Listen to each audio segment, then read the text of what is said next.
নির্দেশে অবৈধ বাড়ি ভেঙে ফেলা। আজ 17ই ডিসেম্বর বুধবার সকালের দিকে মুরারি 1 নম্বর ব্লক গোরসা অঞ্চলের উত্তর কাশিলা গ্রামে আদালতের নির্দেশে রাস্তার ওপর অবৈধভাবে নির্মিত একটি বাড়ির 7.5 ফুট অংশ ভেঙে ফেলা হয়েছে। ভাঙার কাজে উপস্থিত ছিলেন মুরারি 1-এর বিডিও বীরেন্দ্র অধিকারী, অন্যান্য ব্লক প্রশাসনিক কর্মকর্তা ও স্থানীয় পুলিশ প্রশাসন।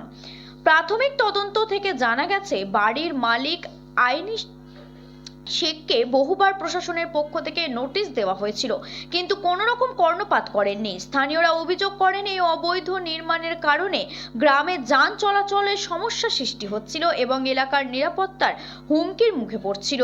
প্রশাসনের পক্ষ থেকে বলা হয়েছে, অবৈধ রাস্তার ওপর নির্মাণ করা কোনো স্থাপন আইনমাফিক হতে পারে না এবং এর বিরুদ্ধে কঠোর পদক্ষেপ নেওয়া হবে।